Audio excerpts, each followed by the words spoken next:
हम सब ने सुना है कि ब्रेकफास्ट दिन का सबसे इम्पोर्टेंट मील होता है, लेकिन क्या आपको पता है कि ये एक मिथ है। हम बहुत से डाइटरी डॉगमास के साथ बड़े हुए हैं, लेकिन अब ये सब आउटडेटेड हो चुके हैं।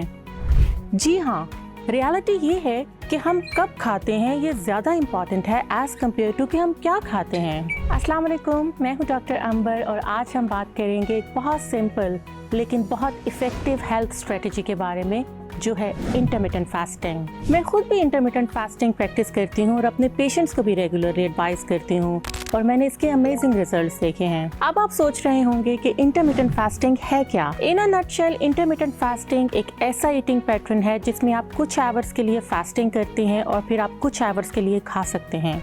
There are few different types of intermittent fasting depending on the time of fasting and eating. इन सब में 16/8 फास्टिंग सबसे ज़्यादा पॉपुलर, बेनिफिशियल और इजीली मैनेजेबल है। इन 16/8 फास्टिंग 16 आवर्स आप फास्ट करते हैं और फिर 8 आवर्स आप खा पी सकते हैं। इसको आप ऐसे समझें कि अगर आपने अपना डिनर शाम 6 बजे किया है तो नेक्स्ट मॉर्निंग ब्रेकफास्ट आप 10 बजे कर सकते हैं।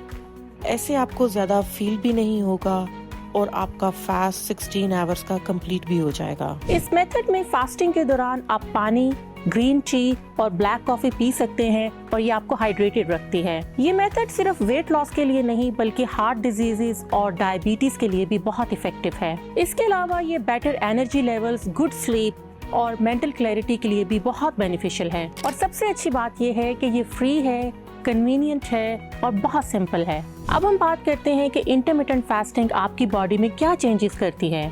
इन द फर्स्ट 3 आवर्स आपने जो कार्ब्स खाए होते हैं वो आपकी बॉडी में जाके ग्लूकोज में कन्वर्ट होते हैं और फिर आपकी बॉडी इस ग्लूकोज को एज एन एनर्जी यूज करती है। इस दौरान आपकी बॉडी में इंसुलिन रिलीज होती है जो कि ग्लूकोज को सेल्स में एंटर करती है। In the next 3 to 8 hours of fasting glucose और इंसुलिन लेवल स्लोली बॉडी में ड्रॉप होते हैं और बॉडी स्लोली फैट को एनर्जी के लिए यूज करना शुरू करती है। From 9 to 11 hours of fasting insulin body में बिल्कुल लो हो जाती है और बॉडी फैट बर्निंग मोड में एंटर हो जाती है। From 12 to 14 hours of fasting आपकी बॉडी में फैट बर्निंग प्रोसेस और भी इंटेंस हो जाता है और आपकी बॉडी एनर्जी के लिए स्टोर्ड फैट को इस्तेमाल करना शुरू कर देती है और आपको एनर्जी लेवल्स में एक स्टेबिलिटी महसूस होती है। 16 आवर्स ऑनवर्ड्स बॉडी में एक जबरदस्त प्रोसेस शुरू होता है जिसे हम ऑटोफेजी कहते हैं। इसको सेलुलर क्लीनिंग भी कहा जाता है। इसमें आपकी body old and damage cell को रिसाइकल करती है और न्यू सेल्स बनाती है। ये एजिंग प्रोसेस को भी स्लो डाउन करती है और आपकी ओवरऑल हेल्थ इंप्रूव करती है। जब आपकी फास्टिंग विंडो खत्म होती है तो आपको न्यूट्रिएंट रिच और हेल्दी फूड चूज करना चाहिए, जैसे कि वेजिटेबल्स, दालें और लीन मीट।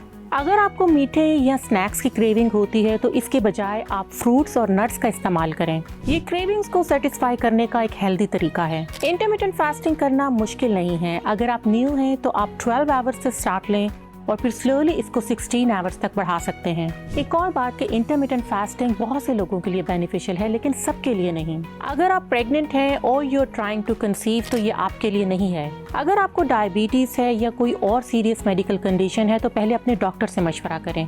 अगर आप भी अपनी हेल्थ को बेहतर करना चाहते हैं तो इंटरमिटेंट फास्टिंग को ट्राई करें, लेकिन एक बैलेंस के साथ। शुक्रिया, अपना ख्याल रखें। अल्लाह हाफ़िज़।